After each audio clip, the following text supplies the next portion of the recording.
නමුතස්ස භගවතු අරහතු සම්මා සම්බුද්ධස්ස නමුතස්ස භගවතු අරහතු සම්මා සම්බුද්ධස්ස නමුතස්ස භගවතු අරහතු සම්මා සම්බුද්ධස්ස. පිංහතුනි, අද අපි විශේෂයෙන් බලමු මේ පවතින යුගයේ තුළ අපි කොහොමද අපේ පෙරපිම් බලවත් කරගන්න.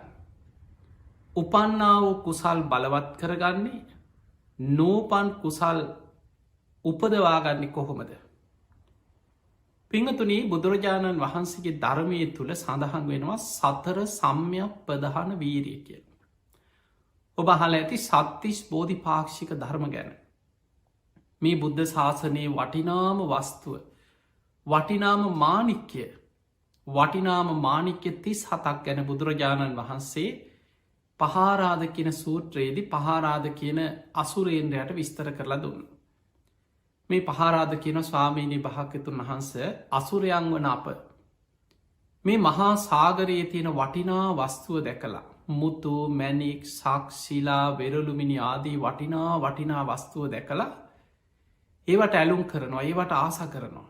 ඒ නිසා අපි මහා සාගරයේ සිත්තලවා වාසය කරනවා කිය.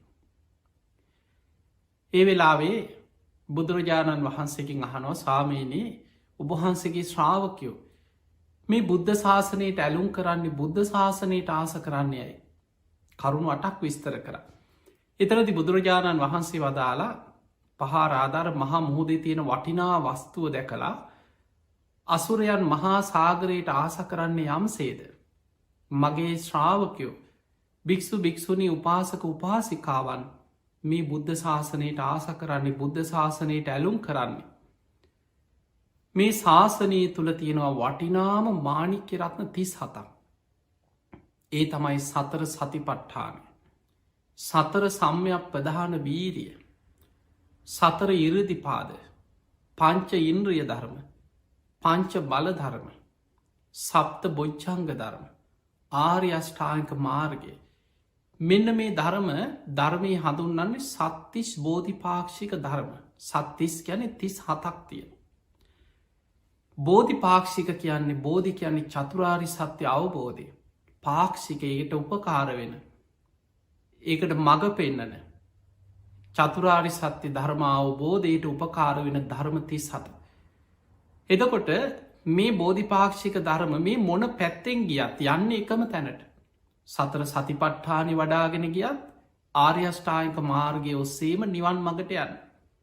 කෙනෙක් සතර සම්‍යක් ප්‍රධාන වීරිය වඩාගෙන යන, එයා යන්නේ නිවන් මඟටමයි. කෙනෙක් සතර ඉරිදිපාද වඩනවා, එයා යන්නෙත් නිවන් මඟටමයි.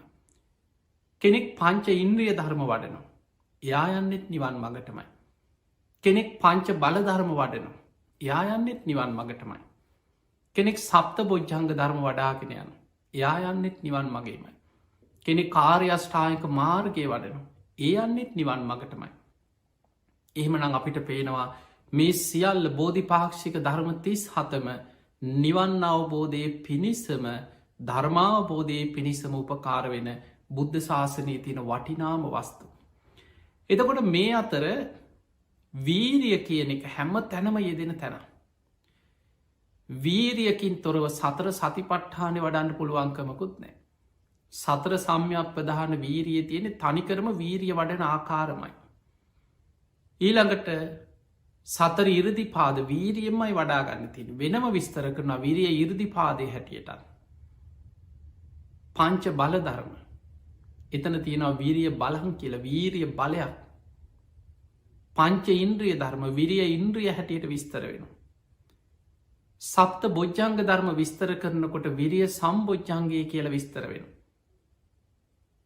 ආර්ය අෂ්ටාංගික මාර්ගයේ තුල සම්මා වායාම කියලා විස්තර වෙනවා. මේ කොහෙන් ගත්තත් අකුසල් ප්‍රහාණය කළ කුසල් දියුණු කරගන්න අවශ්‍ය වීරිය.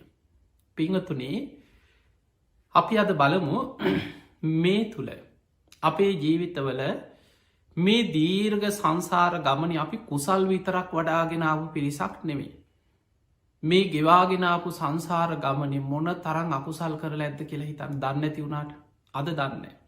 මේ ජීවිතය ඔබ කියයි නෑ මේ ජීවිතය අපි කුරා කෝම්ඹියකුටත් අර්දක් කරලනේ. අපි පන්සේල් රකිනවා දන්න කාලී දම් පන්සේල් රකිනවා.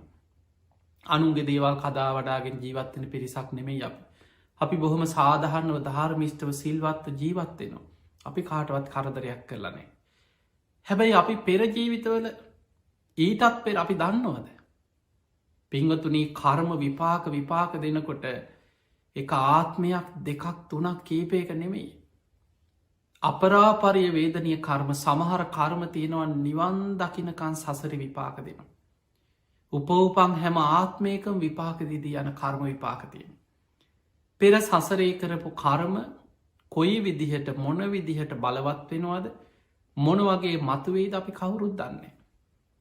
ඊළඟ දේ තමයි සමහරු හිතාගෙන ඉන්නවා ඒ අය කාටවත් කරදරයක් නොකර ජීවත්වෙන නිසා ඒ අයට අකුසල් පිරෙන් නෑ කියලා එක තනිකරම මිත්‍යා දෘෂ්ටිය. පිංහතුනේ ජීවිතයේ ජීවත් පංචනීවරණම අකුසල් ගොඩක්. අපි කොච්චර හිතෙන් කොච්චර අකුසල් රැස්සෙනවද කියලා හිතා. කාම අරමුණු හිතට එන්න ඇද්ද. අනාගාමී පලට පත්වෙන කල්ම කාමරාග පටික කියන දෙක මේ හිත ඇතුළි පවතිනවා. හිත ඇතුළෙන් අනුන්ගේ දේවල්වට ආස කරන අභිච්ඡාව මනසෙන් රැස්වෙන අකුසලය. ලෝභකම ඉරිසියාව ඇතිවෙනවා හිත ඇතුළේ. අපි පලිගන්නයන්න ඇතිවෙන්න පුළුවන්. කාටවත් වචනෙන්වත් හිතරිදවන්න ඇතිවෙන්න පුළ හැබැයි හිත ඇතුළේ උපදිනවා ඒ අකුසල්. දවේශය ඇති වෙනවා තරහව ඇති වෙනවා අමනාපකං ඇති වෙනවා වෛරය ඇති වෙනවා. හැබැයි ඔබ තාම කාගෙන්වත් පලිගත්ත නැති කෙනෙක් වෙන්න පුළුව දරුණු විදිහට. හැබැයි හිත ඇතුළෙ මේ කෙලෙස් බලවත්. නියත මිත්‍යා දෘෂ්ටිය ඒකත් දරුණු මකුසලයක්. භයානක මකුසලයක්. මෙලෝ පරලව නෑ කියලා විශ්වාසක ඉන්නවනම් ඒක දරුණු මකුසලයක්. සමහරු ඉන්නවන කාටවත් කරදරයක් කරන්න හැබැයි මැරුණහම ඔක්කොම ඉවරයි ආය උපදින් නෑ කියල හිතාගෙනන්න. දිවිය ලෝක අපා ඔක්කොම් මෙහෙ කියලා හිතාගෙනන්න. ඒක නියත මිත්‍යා දෘෂ්ටිය. ඒ නිසා පිංහතුනේ අකුසල් කියනේවා මේ හැම වෙලාවිම අපිට රැස්වෙනවා. චේතනාවමයි කර්මය චේතනාහම් භික්කවේ කම්මං වදාමි. මහනෙනි චේතනාව කර්මයයි. චේතයිත්වා කම්මං කරෝති කායේන වාචාය මනසා. චේතනා පහල කළ සත්වයන් කර්ම රැස් කරනවා කායෙන්. අපේ කය තුළින්. අපි කය ක්‍රියාත්මක වෙනකොට කයෙන් කරන ක්‍රියාවන් තුළ චේතනාවක් එක්ක තමයි කය ක්‍රියාත්මක වෙන්. ඒ තුළ කර්ම රැස්සෙන. වාචාය. අපි මේ කතා කරන හැම වචනයක් තුළම චේතනාවක් තියෙනවා. හිත ඇතුළි සකස් වෙන එකටකෙන විතක්ක විචාර කියලා. චේතනාවක් හැදෙනවා. ඊළඟට මනසා හිතෙන් හිතනවා. ඒ හිතන හැම සිතුවී ලක්කික්කම චේතනාවක් බැඳෙනවා.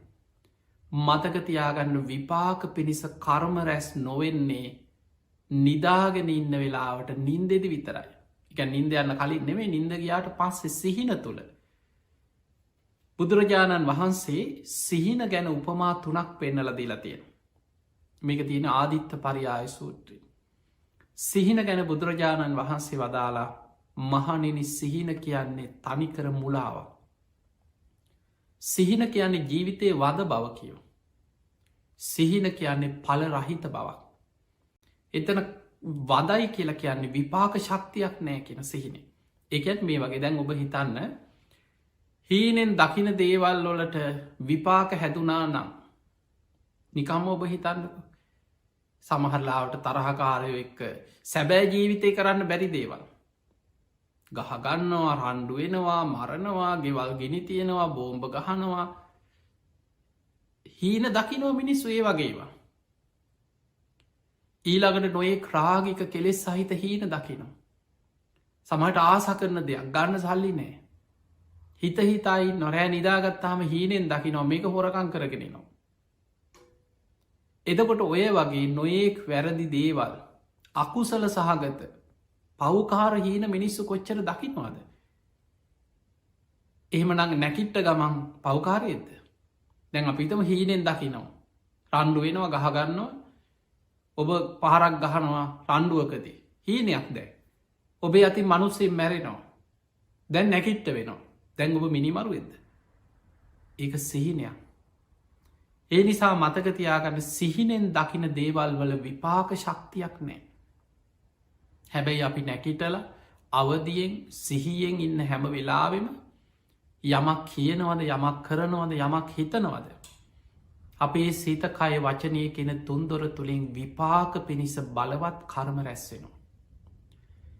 ඒ රැස්වෙන කර්මයන්ගේ සමහර විපාක මේ ජීවිතයම විපාක දෙන්න පුළුවන්. සමහරේ වතින මෙලෝම විපාක දෙනවා. දැන් බලන්න ඒ වගේ මෙලව දිට්ට දම්ම වේද ඒ මොහොතෙම විපාක දෙන පින් තියෙනවා අකුසලුත් තියෙනවා. දැංගු බහල ඇති පින් අතර බුදුහාන්දුරු පෙන්න්නනවා දාන අතර අපි දෙන්න දානය ආනිසංස සසරය අපිට ලැබෙනවා. දානය ගැන සංසාරිට නිධානයක් කියනවා.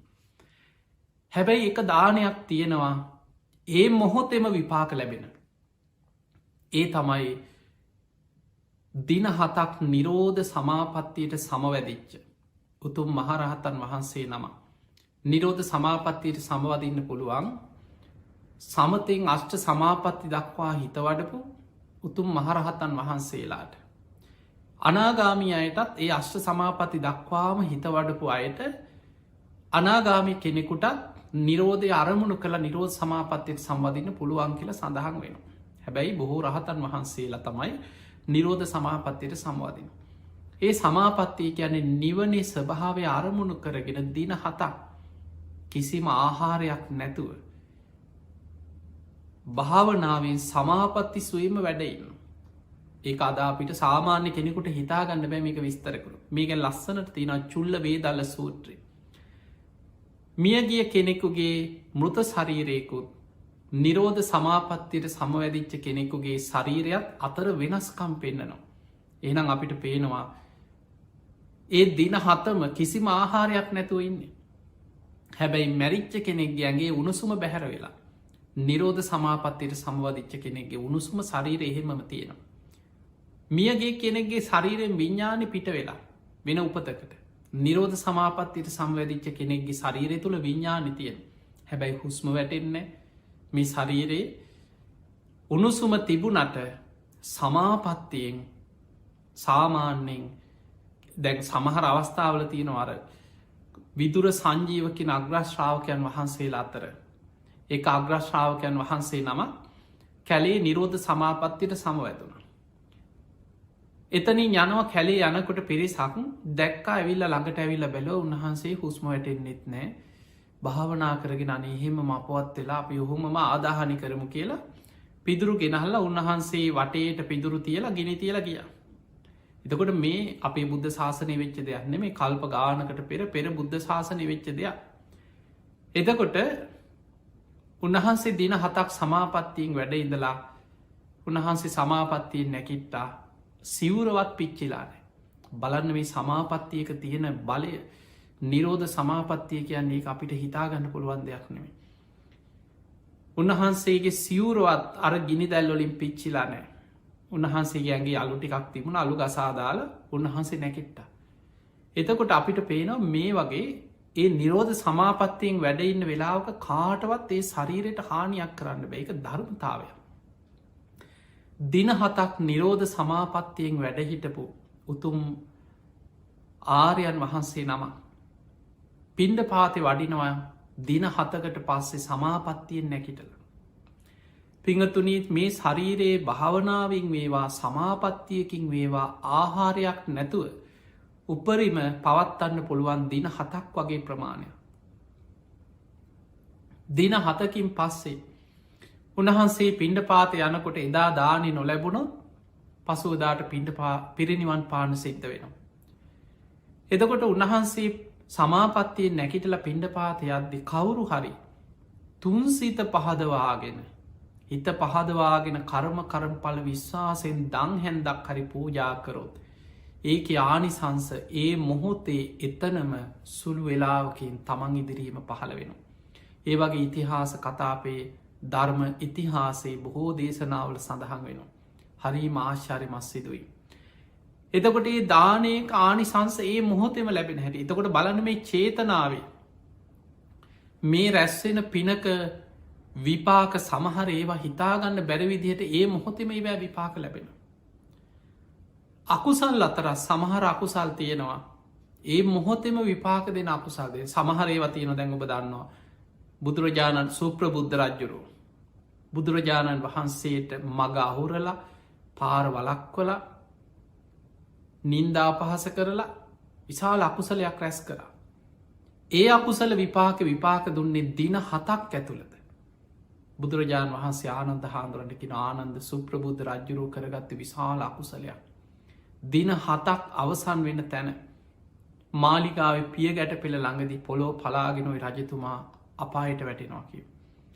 රජ්ජුරුව මේකෙන් බේරෙන්න්න දවස් 7ම මාලිගාව උඩු මහල් තලයටම වෙලා ආහාර පාන කෑමවීම උඩට ඇදගෙන ආරක්ෂකයොත් දාලා මම කියටවත් පල්ලෙහාට එන්න දවස් 7-8ක් පහුවෙනකං කියලා උඩට වෙලා හිටිය. හැබැයි හරියට මහත්වනි දවසේ රජ්ජුරුවන්ගේ ඇතා අස්වය කුලප් වුණා. රජතුම අවුඩු මහලේ දං ඇත්ගව්වන්ට කියනවා කාටවත් ඇහෙන්නේ. රජතුමා පඩි පෙළෙන් පහලට ආරක්ෂකයෝ තල්ලු කරගෙන පල්ලෙහාට ආව. රජ්ජුරුවනි පහලට ඇවිල්ල පොළොවට අඩිය තියෙනකොටම විශාල් ගෙනි ජාලාවක් එක්ක පොළොව පලාගෙන අපායට ගිය එක දින 7ක් ඇතුළත විපාක දීපු කරමි. එතකොට බලන්න සමහර කර්ම ඊළඟට බහල ඇති මේ බුද්ධ ශාසනය උප්පලවන්න රහත් භික්‍ෂුනිය නන්ද කියලා තරුණෙක් මානවකෙක් මේ රහත් භික්‍ෂුනියව දූෂණය කරන. ඒක විපාක ඒ මොහොතෙම පහලද. ඔහු පොළොවට අඩිය තියනකොටම පොළොව පලාගෙනම අපායට ගියයි මොහොතෙම. එතකොට ඒ වගේ සමහර සිදුවීම් තියෙනවා ඒවෑ විපාක ඒ මොහොතෙම ලැබිච්ච දේවා. දැඟු බහල ඇති සාරිපුත්ත මොග්ගල්ලාන මහරහතන් වහන්සේලාට නින්ද අපහස කරා. ඒ කාලේ කෝකාලික කියල ස්වාමීන් වහන්සේ නමක් වෛර බැඳගෙන නින්දා පහස කරා. බුදුරජාණන් වහන්සේ ළඟටත් තරහින් දැම් බලන්න මේ දවේශය ඔන්න බලන්න සිතු ඉල්ලක තියෙන භයානකකම. දවේශය කියන් හිතේ හටගන්න වෛර සිතුවිල්ලා. ඒ සිතුවිල්ල භයානකම ඔබට තේරුම් ගන්න පුළන් මෙන්න මේ සිදුවීම. කෝකාලික හාමුදුරුවෝ දවසක් සාරිපුත්ත මොග්ගල්ලාන මහරහතන් වහන්සේලා වස් කාලයක් ඔබ දන්න වස් සමාදන් වෙනකොට 500ක් විතර ස්වාමීන් වහන්සේලා සමඟ කෝකාලික හාන්දුරන්ගේ ආරාමිට වැඩිය. වැඩම කරලා වස් සමාදන් වුණ. එතනදි සාරිපුත්ත මොග්ගල්ලාන මහරහතන් වහන්සේ දැනුම් දුන්න කෝකාලික අග්‍රශ්‍රාවකයන් වහන්සේලා වස් සමාදන් වෙලා වැඩඉන්නවා කියලා මිනිස්සු අතර කියන්නේ පාකිව කැන් භික්‍ෂූන් වහන්සේලා ඉන්නවා කියලා දන්නවා. ඒ කාලෙ ගොඩක් අය මේ නමින් අඳුන ගත්තට රූපෙන් බොහෝ දෙනෙක් දන්නේ නෑ. මේ වස් කාලි විවේකෙන් වැඩ ඉන්න ඕන් නිසා. දැන් කෝකාලික කල්පනා කරා කමක් නෑ දැයිති මොනව කරන්නද කියලා හිතාගෙන හිටිය. වස්කාලි අවසන් වෙච්ච ගමම්ම මිනිස්සුන්ට දැනුදුන්න. එදා උන්වහන්සේ වස් පවාරණය කරලා වැඩිය. ආයමත් දවසක් මේ සාරිපුත්ත මොග්ගල්ලාන මහරහතන් වහන්සේලා සංඝයා සමඟ කෝකාලික හාන්දුරන්ගේ ආරාමිට වඩින්. කෝකාලික කල්පනා කරා කෝකාලික හාන්දුරුවෝ මාර්ග පල්ලබලනෑ බොහොම ඉරිසියා සහගත දවේශ සහගත භික්ෂුවක් ඒ කාලෙහිට. ඒ වගේමයි පිරිකරවලට එදකොට ඒ වගේ සිව් පසයට බොහෝම ආසාාවක් තෘෂ්ණාවක් තිබිච්ච කෙනෙ. කෝකාලික කල්පනා කරා ඔන්න කලිනුත් වස් සමාදන් වෙලා වැඩියට මට හරියට දෙයක් එකතු කරගන්න බැරි වුණා. උන්වහන්සේ වස් පවාරණය කළ එහෙම වැඩිය.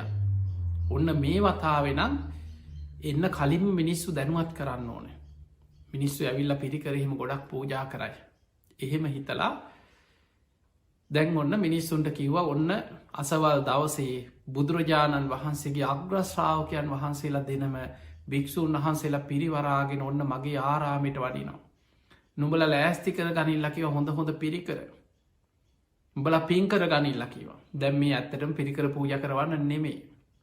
හිතුවා සාරිපුත්ත මොග්ගල්ලාන මහරහතන් වහන්සේ මේ සංඝයා එක්කෝ හම්බෙන පිරිකර ඔක්කෝම තියලය ඊට පස්ස මේ ඔක්කොම මට කියලාට පිරිකරවලට තෘෂ්ණාව ඇතිවුණේ.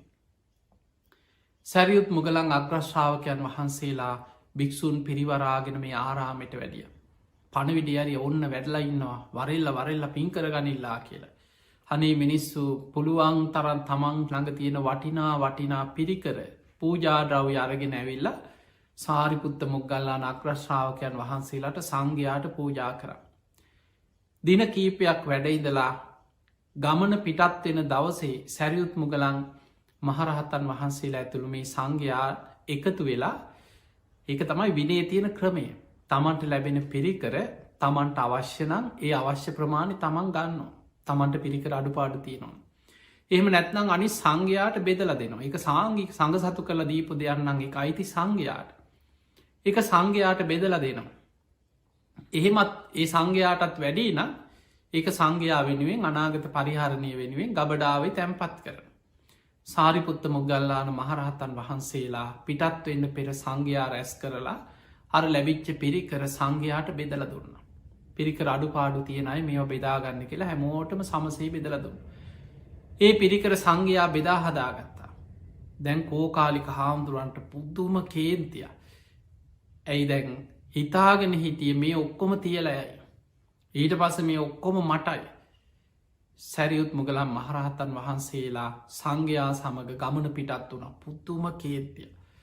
හිතේ කොච්චර තරහක් වෛරයක් කේන්තියක් ආවද කියන්නේ බුදුහාමුදුරු හොයාගෙනාව.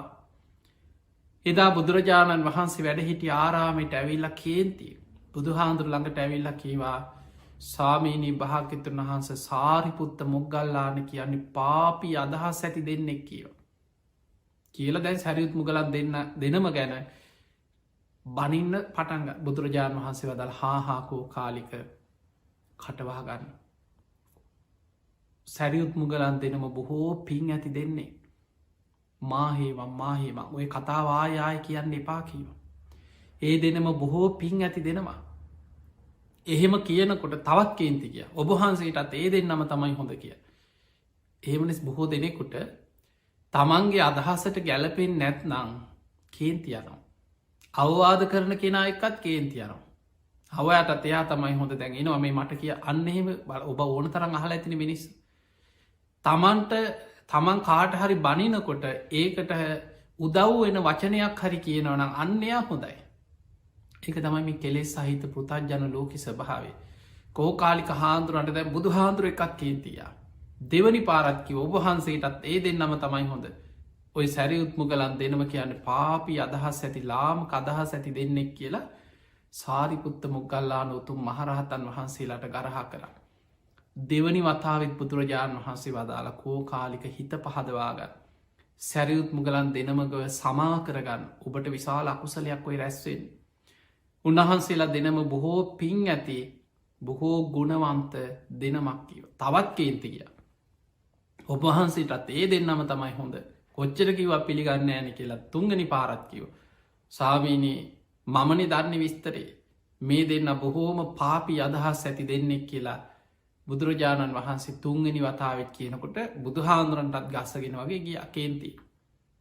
බලන්නේ මේ දවේශය ඇති වුණාට පස්සයායි සමහරු කියන්නේ ඔබම හිතල බලන්න ඔබ ඕන තරන් අහල සමහරු කියන මම්ම බුදු හාමුදුරු කියව පිළිගන්න. අහලන දොයි වගේ වචන. කේන්ති ගියාට පස්සේ මිනිස්සු එහෙම කියනවා. මට කවුරු කිවත් වැඩක් නෑ මට ආයි සක්‍රයඇවිල්ල කිව්වත් බුදු හාන්දුරු කිවත් මං කරන දේ කරනවා. ඔන්න ඔහොම කියනේ වහල නැද්ද. මිනිස්සු එහෙම කියනවා. දවේශය ආවට පස්සේ මතක තියාගන්න මිනිස්සුන්ට තැන නොතැන හොඳ නරක යහපත අයහපත කියන හොඳ කියන කෙනටත් කේන්තියන. ඒ නිසා මොකද අපි සමහරුන්ට අවවාද කරලා අපි දන්න මිනිස්සු සමහරලාවට අපි ළඟට ඇවිල්ලා ඉතින් ප්‍රශ්න කියනවා සමහරලාවට ඔවුන්ගේ දුක් ගැනවිලි කියනවා. ඒ ඇවිල්ල සමහරලාවට ස්වාමිය බිරිඳ වෙන්න පුළුවන්. එක්කෝ මහත්යගේ අඩු පාඩු කියනවා එක්කෝ ස්වාමිය බිරිඳට බනිනවා. එන්නේ ප්‍රශ්නය විසඳ ගන්න. ඉතින් අපි කරන්න ඕනෑ දෙපැත්තට පෝරදාලා අවසන එක නෙවෙයිනි. අපි ඉතින් අහගෙන ඉඳලා බොහොම කරුණාවෙන් ඔහොම නෙමේ ඉවසීමෙන් කටයුතු කරන්න කියනකොටත් කේන්තියන. ඔබහන්සේ කීවට එහෙම කරන්න පුළුවන්ද මෙයා මෙහෙමයි මෙහෙමයි කියලා බල අපි ළඟට ඇවිල්ල බලාපොරොත්තු වෙන්නේ තමන්ට ගැලපෙන විදිහට ඒ පැත්තට අපි කතා කරලා මේක තවත් අවුලෝගන්න එන්න එක්කෝ. ඒක තමයි මිනිස්සුන්ගේ ස්වභාවය. කලාතුරකින් කෙනෙක් අවවාදයට කීකරුවෙන්නේ. සත්පුරුස ගති ඇති කෙනෙක් ඒ සැනින් සිහ පිහිටෝලා ධර්මයට අවවාදයට එකඟවෙන්. දැන් බලන්න කෝකාලිකට වෙච්චදේ. කෝකාලික දැන් බුදුහාන්දුරන්ටත් කේන්තියෙන් සැරියුත් මුගලන් දෙනමට හිතෙන් පුපුර බැන බැන ගියා ආගන්තුක කුටියට ගිහිල්ල දොරවහගත්. බුදන්නවන කේන්තිගේ හම දොරවහන හැටි දැන් කුටියත් දොරවහගෙන ගිහිල්ල දැන් ඇඳේ වාඩි වුණා. වාඩි වෙලා දැන් පුපුර නො කේන්තිය තරහා දැන් පුපුර ඉන්නකොට ඔන්න බලන්න හිතට එන සිතුවිල්ලක අකුසලේ කොච්චරද කිය. ඇඟ පුරා පුංචි බිබිලි දැම්ම. ඇඟ පුරාම චූටි බිබිලි දැම්ම. ඇඟ වටේට. දැන් දේශයත් එක්ක දැන් කේන්තිය වෛරය ආයර් බිබිලි නෙමෙයි දැක්ක ඇඟ වටේ බිබිලියනවා. බලාගෙන ඉන්න ඇද්දේ මේ බිබිලි චුට්ට ලොකු වෙලා නිකම් පුංචි ඉන්න වගේ ලොකු නැඟ පුරාම. ටික වෙලාවක් යනකොට දෙහි ගෙඩි වගේ ඇඟ පුරාම ගෙඩිදාන්න පටන් ගත්තා. ඒවට ලේ පිරිලා සැරව පිරෙන්න පටන් ගත්තා. ඒ මොහොතේ දේවතාවෙක් කල්පනා කරා අහෝ බුදු කෙනෙක් පහළ වෙච්ච යුගයක. අග්‍රශ්‍රාවකයන් වහන්සේලා 80 මහා ශ්‍රාවකයන් වහන්සේලා වැඩ ඉන්න යුගයක. මේ බුද්ධ ශාසනයේ පැවිදි වෙලත් මේ කෝකාලික අපායන්නයි දැම්ම යන්නේ. තව ටික වෙලාවකින් හිත පහදවාගෙන සමාව ගත්තේ නැත්නං තව ටික වෙලාවකින් ඔය අකුසලෙන් අපායට වැටෙනවා මැරිලා. කොහොම හරි ඔහුට සීය පිහිටවලා බේරගන්න උත්සාහයක් කරන්න ඕන කියලා දේවතාවෙක් අනුකම්පාවෙන් කෝකාලික ඉදිරියේම පෙනී හිටිය. දිවිය සුරූපෙන් පෙනී හිටිය. ඔන්න බලන්න දවේශයෙන් ඉන්න කෙනෙකුට දෙවියෙක් දිවිය සුරූපෙන් ආවත් චරිත හැටි හිතන්න. දැන් දෙවි කෙනෙක් කාම්බරේ පහළ වුණා දිවිය සුරූපෙන්. බැලුව කේන්තියෙන් හිටි බැලුවා මේ මොකෙද්ද මේ කියලා. ඒ වෙලාවෙ දේවතාව කිව්ව කෝකාලික ඔබ ගැන කරුණාවෙන් මම මේ ඔබට අවවාදයක් කරන්න යාවි. සැරියුත් මුගලන් දෙනම බොහෝ පින් ඇති දෙනම හිත පහදවාගන්න ඔබ අනතුරේ වැටෙන්න්න යන්න කිව. ඔබ කවුදෙහුව මම දේවතාවක් කියෝ. දෙවි කෙනෙක් නම් දිවියලෝකට වෙලායි නැතුව මොකට මෙහ ආවද කියලා අර දෙවියන්ටත් බැන්න. එහෙම අතුරු දහන් වෙලා දේවතාව අතුරු දහන් වෙලා ගිය. ඇගේ අර ගෙඩි ලොකු වෙලා බෙලි ගෙඩි වගේ ඉදිමුණනාක මුළු ඇඟ පුරාම ගෙඩි දාලා ඒවා පුපුරලා ලේ ගලන්න සැරව ගලන්න පටන්ගත්තා. එදා රාත්‍රීම ඒ වේදනාවෙන් විඳවලා මිය ගිහිල්ලා පදුම කියන නිරේ ඉපදුනා කිය. එතකොට බලන්න දවේශ සිතුවිල්ලක තියෙන භයානකකම කොච්චරද කියලා ඒ මොහොතෙම විපාක දුන්න. ඒ නිසා පිංගතුනී නෝපන් කුසල් උපදවාගන්න උපන් කුසල් බලවත් කරගන්න. උපන්නා වූ අකුසල් ප්‍රහාණය කරන්න නෝපන් අකුසල් නෝපදවන්න උත්සාහගන්න. ඒ තමයි සතර සම්යක් ප්‍රධාන වීරී.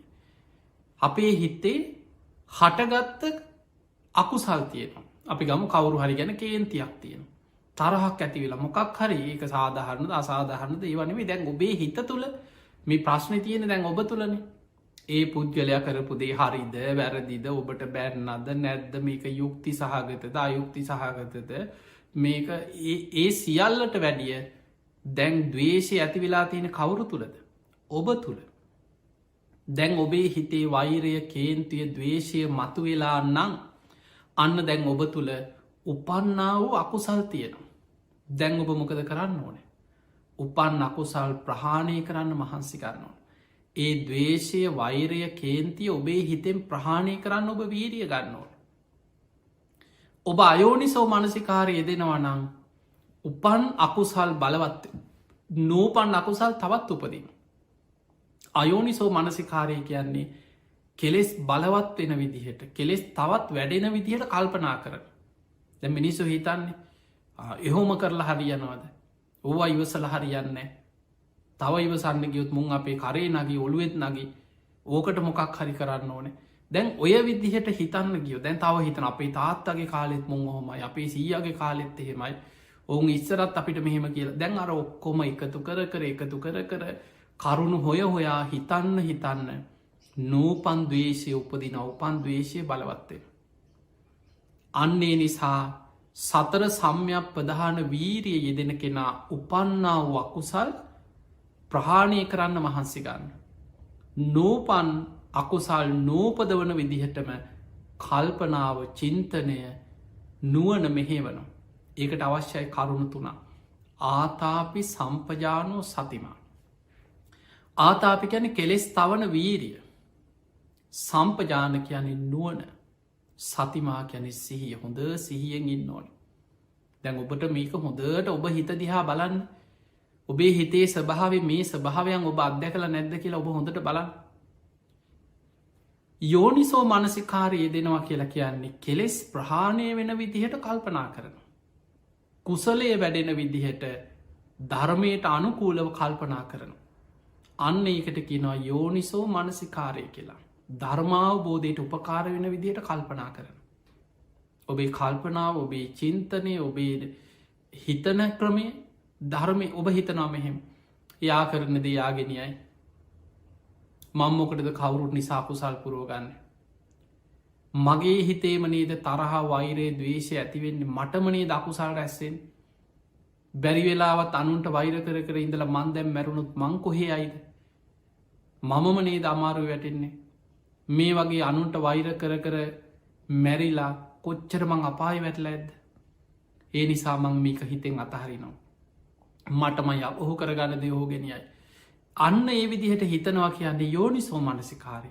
අන්න ධර්මයට අනුකූලව හිතනවා. ධර්මය තුළින් හිතනවා. යෝනිසෝ මනසිකාරයේ දෙනවා. අන්න එහෙම හිතන කෙනා තමයි ධර්මය අවබෝධ වෙන විදිහට කල්පනා කරන්න. පිංහතුනේ ඔය විදිහට හිතනවනං නෝපන් කුසල් උපදිනවා. උපන් කුසල් බලවත්වෙනවා. දැන් අපි කතා කරේ දවේශයනේ රාගයක්ත් ඔය වගේ තමයි. මෝහයක්ත් ඔය වගේ ඉරිසියා වෛර ක්‍රෝධ ඔය එන හැම අකුසලයක් මොයි විදිහම. අපි දවේශය පැත්තෙන් ගමු. මේ දවේශය යටපත් කරන්න නං ඒ දවේශයට ප්‍රතිවිරුද්ධ දෙයක් තියෙනවා. ඒ තමයි මෛත්‍රය. අමාරුයි ලේසි නෑ. දවේශයට දැන් හිතන්න තරහකාරය ගැන මතක්කෙනකොට හිතේ මෛත්‍රිය ඔහුට මෛත්‍රී වඩනවා ගැන පොඩි ලේසි දෙයක්ද කියලා හිතන්න. අමාරුයි. හැබැයි අමාරුදේ ජයගන්න පුළුවන් කෙනා මේ කෙලෙස් යුද්ධේ ජයගන්න. මේක යුද්ධයක්. කෙලෙස් කියන්නේ යුද්ධයක් හා සමාන. ඒ යුද්ධේ ජයගන්නේ අමාරුදේ ජයගන්න කෙනා. පිංහතුනේ මෛත්‍රිය තමයි බුදුහාදුරු පෙන්න්න මෙත්තා භාවේ තබ්බා ව්‍යාපාදස් පහනයි. මේ ව්‍යාපාදය තරහව කේන්තිය වෛරය දවේශය ප්‍රහාණය වෙන්න නං මෙත්තා භාවේ තබ්බා මෛත්‍රියම වඩන්න. හැබැයි ඒ මෛත්‍රී වඩනකොට මේක පාට තරහකාරයට මෛත්‍රී වඩ නොනෙමේ. දැන් අපි දන්න ප්‍රායෝගික වෙන්න එපෑ මේ ධර්මය ද අපිට තරහකාරයක් ගැන දවේශයක් ගැන අපිට වෙච්ච අසාධාරණකමක් ගැන මොකක් හරි දෙයක් ගැන අපිට කේන්තියක් වෛරයක් එක අපේ හිත අකුසලින් පිරිලනං අපිට එක පාට කවුරුහරි කියනවා ඔබ අර වෛර තරහකාරයට මෛත්‍රී වඩන්න. එක ලේසි දෙයක් නෙමේ.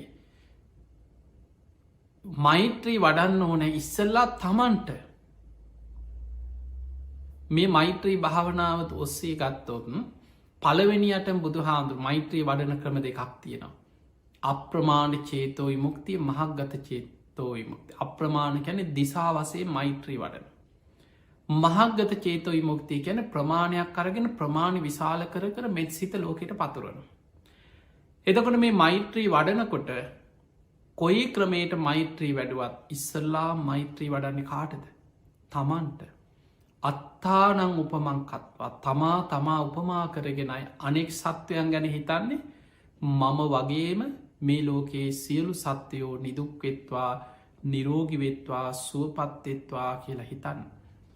දැන් ඔන්න අපි හිතමු තමන්ට මෛත්‍රී වඩන ඉස්සල්ලා හොඳට තමන් ඉරියව්ව සිහි කරලා තමන්ගේ හිත දිහා බලාගෙන හිතනවා මම නිදුක්වෙම්වා මම නිරෝගිවෙම්වා මම සුවපත්වෙම්වා මම හිස්මුදුන ඉදම් පාදාන්ති දක්වාම තමන් ඉරියව්ව සිහි කළ හිතන්නේ මම නිදුක්වෙම්වා නිරෝගිවෙම්වා සුවපත්වෙම්වා වෛර නැත්තෙක්වෙම්වා තරහා නැත්තෙක්වෙම්වා ඉරිසියා නැත්තෙක්වෙම්වා දුක්පීඩා නැත්තෙක්වෙම්වා සුවසේ ජීවත්වෙන්වා සුවපත්වෙන්වා සුවපත්වෙන්වා. දැන් මෛත්‍රී වඩන්න කාටද? තමන්ට. දැන් ඔබ හිතන්න අර දවේශයෙන් ඉන්න වෙලාවට ඔය කියන එකක්කත් තමන්ට තමන් තුළ තියෙනවද කියලා මම නිදුක් වෙලාද? නෑ. මම නිරෝගි වෙනවද දවේශයෙන් ඉන්නකොට? නෑ. මම සුවපත්වෙනවද දවේශයෙන් වෛරෙන් ඉන්නකොට? නෑ. වෛර නැත්තෙක් වෙම්වා ඇත්තටම තමන් අනුන්ට වෛර කර කර ඉන්නකොට තමන්ගේ හිත වෛරයෙන් දවේශයෙන් පිරිලා සාන්ත සුවයට පත්වෙන්වා කියල හිතුවට වෛරෙන් ඉන්න වෙලාවට සාන්ත සුවයක් නෙමේ තියෙන. සමහල්ලාට පුපුරනවා කේන්ති යනවා කන්න හිතෙන්නේ. කන කෑමේ කල්ලන්නේ බැලූ බැලූ තැන්ගුල තරහකාරයම් පේ. දැන් දුකට පත්වෙලා ඉන්න කවුද කියලා හිතන්න. ඔබ අනුන්ට වෛර කරාට දිට්ට දම්ම වේදනය වසේම දවේශය නිසා විඳවන්නේ තමා පළමුුව විඳවන්නේ තමා. හොඳට මෛත්‍රී වඩනකොට තමන්ට දවේශයෙන් විඳවන්නේ තමන් කියන එක තමන්ටම හොඳට පැහැදිලිව පේනවා. ඒකයි බුදුරජාණන් වහන්සේ පෙන්වේ මහණනි කාට හරි වෛර කරනවා කියලා කියන්නේ රත්වෙච්ච ගිනි අඟුරු ගුලියක් තමන්ගේ අතින් අරගෙන අනුන්ට ගහන්න සූදානන් වෙනවාගේ වැඩක් කිය. බලන්නේ උපමාව රත්වෙච්ච ගිනි අඟුරු ගුලියක් තමන්ගේ අතින් අරගෙන කෙනෙකුට ගහන්න හදනවා. එතකොට ඔහුට වදින්න කලින් තමන් අතින් ගිනි අඟුරු ගුලි අල්ලල ගහන්න සූදානන් වෙනකොට තමන්ගේ අතමයි පිච්චෙන් තමන්මයි දුකට පත්වේ. ඊළඟට තව උපමාවක් තියෙන. අනුන් යකඩේක හටගන්න මලකඩ යකඩ විනාස කරනවා වගේ තමන්ගෙම හිතේ හටගන්න දවේශය වෛරය තමන් විනාසේ කරාරගෙනයන්. තමන් වසබීල අනුම් මැරෙනකම් බලාගෙනන්න වගේ වැඩක් කිය. අනුන්ට දවේශ කරනවා කියලා කියන්න. එහෙනම් අපිට පේනවා. අනුන්ට වෛර කිරීම දවේශ කිරීම කේන්ති ගැනීම තමා තුළින් තමන්ම විදවන එක තමන්ගේ සැනසීම නැති කරලදාන. තමන්ගේ නිරෝගිකම නැති කරන. තමන්ගේ සුවපත් භාවේ නැති කර තමන්ගේ සැනසිල්ල නැති වෙලාය. අන්නේ නිසා හොඳට තමන්ට මෛත්‍රී වඩනකොට තමන්ටම පැහැදිලිව පේනවා මේ වෛරය නිසා දවේශය නිසා කේන්තිය නිසා ඇත්තට මට මොකද වුණේ. මමනම නේද විදවන්න. අනේ මම නිදුක්කෙන්වා මම නිරෝගිවෙන්වා මම සුවපත්තෙන්වා. ඒ විදිහට තමන්ටම තමන් අරමුණු කරගෙන හොඳට මෛත්‍රී වඩනකොට තමන්ගේ හිත පිරිසිදුවේ. තමන්ට තමන්ගේ හිතේ තියෙන දවේශ හිතම හතුර හැටියට පේන. අපි හතුර කියල දැක්ක පිට ඉන්න කෙනෙක් වෙන්න මෙයා කියලා. හැබැයි ඇත්තම හතුරා හිත ඇතුළේ හටගන්න දවේශ සහගත සිතුවිලි කෙලෙස් සහිත සිතුවිලි. අන්නේ හතුර හිත ඇතුළෙම ඔබට හරියට හඳුනගෙන ඒ හතුරා හිත තුළින්ම ප්‍රහාණය කරගන්න පුළුවන්කම ලැබෙන. අන්නේ නිසයි මෛත්‍රයේ තියෙන වටිනාකම. මෛත්‍රී භාවනාව තමයි පිනාතර අග්‍රම පින. නූපන් කුසල් උපදින. උපන් කුසල් බලවත්වෙන. ඒ නිසා පිංගතුනී හිත තුළ පුළුවන් තරම් උපන් කුසල් බලවත් කරගන්න. නූපන් කුසල් උපදවාගත් මේ භාවනා කරනකොට මතකතියාගන්න පෙර පින් ඉදම් මතු වෙලායන. පිනට පින එකතු වෙනවා. අපි පෙර ජීවිතය කරපු පින්කම් පෙර සංසාරය කරපු පින් තියෙන්න්න පුළුවන්. හැබැයි ඒවා මතුවෙන්න පරිසරයක්නේ අපි ඉන්න දවේශයෙන් වෛරයෙන් කේන්තියෙන් අකුසලෙන් හැම වෙලාම අකුසලෙන් පිරිලනං අපි ඉන්නේ වැහිලා ඉන්නේ කෙලෙස් සිතුවිලිවල. අර පින්වල විපාක බලවත්වෙන්න පරිසරයක්නේ අපි ළඟ. හැබැයි අපි සිල්වත්නම් අපි නිතර බුදුන් අඳනවා තුනුරුවන් ගුණ සිහි කරනවා බොහොම ධාර්මිෂ්ටයි පින් පව් කුසල් ලකුසල් ගැන මෙනෙහි කරනවා මෛත්‍රී වඩනවා අපේ හිත පිරිසිදුයි. අපේ හිත ප්‍රභාස්සරයි. එතකොට පිංහතුනී පෙර පින් ඉදං මතු වෙලා ඒවා එකතු වෙලා බලවත්වෙනවා. දැන් කරන පින් බලවත්වෙනවා නූපන් කුසල් උපදිනවා උපන් කුසල් බලවත්වෙනවා පෙරපින් මතු වෙලායනවා. ඒ නිසා මේ කාලෙ විශේෂෙන් මතකතියාගන්න අපි මේ ලෝකයේ මේ ගෙවන අවුරුදු කීපේ බොහොම භයානක කාලයක්. පෙර 1800 ගණන්වල ඔබහල ඇති ඉස්පාඥ උන කියල උනක් ලෝකෙ පැතිරිලා මිලියන ගානක් මිනිස්සුමිය ගිහිල්ලතිය. ඔබ දකිින් නැති අන්තර්ජාලයේ තිබුණ සංඛ්‍යා ලේඛනෝලින් හිතාගන්නවත් බෑ. ලෝක ජනගහනින් 3% අතර ප්‍රමාණයක් ඒ වසංගතය නිසා ඒ කාලේ දෙවනි ලෝක යුද්ධ කාලවල ඒ වසංගතය වේගෙන් පැතිරිලා විශාල පිරිසක් වසංගතයත් එක්ක මිය ගියා කියල. ඔය වගේ විස්තර ඔබට ඕන තරම් හොයාගන්න පුළුවන්. මේ වෙනකොට අවුරුදු ගානකට පස්සේ ආයමත් මේ ලෝකෙ කොච්චර අද දියුණුයි කියලා අපි හිතුවත් කෙනෙක් හිතන්න ඇති ඔය අවුරුදු 100කට කලින් ඉස්සර තිබුණට වඩා අද කොච්චර දියුණුද මොන තරම් වෛද්‍ය විද්‍යාව දියුණුයි තාක්ෂණය දියුණුයි මොන තරම් පර්යේෂණ කරනවා අද මොනවද කරන්න බැරි කියල. හැබැයි මේ රෝගේ දැන් අවුරුද්ධකට ආසන්න කාලයක් ලෝකෙ බලවත් රටවත් මේක මේ දුප්පර් රටක් දෙකක් නම් එහෙම දෙයක් නෙමේ ලෝකෙ පුරාම ලෝකෙ බලවතු ලෝක නායකයක් ලෝකෙ මහා ඉහළ පුද්ගලයම් පවා මේ රෝගයට ගොදුරුවමින් ලෝකෙ පුරාම විශාල වසයෙන් පැතිරේගෙන. හැම කටයුත්තක්ම මිනිස්සුන්ගේ ජීවිත පවුල් ජීවිත අවුල්ලෙනවා ආර්ථික කඩාගෙන වැන්න ලෝක රටවල්ල ආර්ථික කඩාගෙන වැටෙනවා රටවල් අතර ප්‍රශ්න ඇති වෙනවා. ලෝකයේ කාටවත් හදිස්සිය උමනාවක් තිබුණත් ගමනක් යාගන්න බෑ. ලෝකෙ පුරා ගමන් කරපු මිනිස්සු ඒ රටවල්වල ජීවත්වෙච්ච දරුවෝ සහෝදරව ඥාතීන් රටරටවල්වල තනි වෙලා හැම පැත්තෙම ප්‍රශ්න අවුල් වියවුල් එක්ක මුළු ලෝකෙ පුරාම විශාල අරබුද ගොඩා තාමත් බෙහෙතක් නෑ. අපි දන්නේනේ අනාගතයේ තව අවුරුද්දක්ද දෙකක්ද තුනක්ද අපි දන්නේ නෑ ජීවිත කාලෙම සමහට අපිට මේ වසංගතයත් එක්කම ජීවත්වෙන්න වෙන්න පුළුව. ඒ නිසා අප්‍රමාදීවෙන් අපිට ලෝකෙ ස්භාවි වෙනස් කරන්න බෑ. අපි ජීවත්වෙන්නේ අනිත්‍යවූ දුක්කෝ අනාත්මෝ මේක මෙසේ වේවා කියලා අපිට ඕන විදිහට වෙනස් කරන්න බැරි ලෝකයක මේ සියලු සංස්කාරයන් අනිත්‍යයි. අප්පමාදේන සම්පාදේත කියලා අපේ බුදුරජාණන් වහන්සේ අපිට පෙන්න. ඒ නිසා මේ වගේ කාලෙක මේ වගේ යුගයක පුළුවන් තරන් කුසල් බලවත් කරගන්න. පෙරපිම් මතු කරගන්න උත්සාහගන්න. වසංගත විපත් වෝදුරු ලෝකෙ බහුල වෙන කාලයක පිනෙන් රැකෙන් පින කියන ඔබ ආරක්ෂා කරනද පුඤ්ඥානි නාම සුකස්සේ තන් අධිවච්චන. පින කියලා කියන්නේ සසර ගමනේ ආරක්ෂාව සංසාර ගමනි සැප ලබා දෙනු අපිව රකිනවා අනතුරුවලින් මගහරුවනු අපේ ජීවිතය ආරක්ෂා කරල දෙනවා. විපත්තුලින් රැකල දෙනවා. අපිට ධර්මමාර්ගය හදල දෙනවා කල්්‍යයාන මිත්‍ර සේවනයේ සත්පුරි ශාස්ත්‍රය හදල දෙන. අපිව යහපතේ ධර්මාවබෝධය කරායන මාර්ගයට යොමු කරන. අන්නේ නිසා මේ කාලය තුළ වෙන කවරදාටත් වඩා ඔබ අවංකව හොඳට සිල් ගුණ දහම් රකින්න. උදේ හවස නිතර තුනුරුවන් ගුණ සිහි කරන්න. මෛත්‍රී භාවනාව දවසට පැයි භාගයක් හරි මෛත්‍රිය වඩන්න පිනාතර අග්‍රම පින. හිතේ තියෙන වෛර දවේශ කුහකකං ඔක්කෝම හිතෙන් අයින් කරලා දාන අපි කවුරුත් මැරෙනවා. අපි දන්නේ නෑ අනාගතයේ මොකක් වේද අපිට කොච්චර කාලයක් මේ විපත් එක්ක මොන විදියට ජීවත්වෙන්න වෙයිද. අනාගතය මොන වගේ විපත්වලට අපි ගොදුරුවේද. එවැනි අවිනිශ්චිත ලෝකයේ අපි ජීවත්තෙන්. එනිසා මෛත්‍රිය කරුණාව මුදිතාව මේවා ජීවිතය පුරුදු කරගන්න. ධර්මය තුළින් ඔබ ඔබේ හිත ආරක්ෂා කරගන්න. අකුසල්වලට හිතේ වැඩෙන්න ඉඩ දෙන්න එපා. හිතට අකුසල් ඇතිවෙන්න පුළුව සිතුවි ලියනවා. ධර්මය අවබෝධ කරගෙන කෙලෙසුන්ගෙන් මිදෙන තාක්කල්.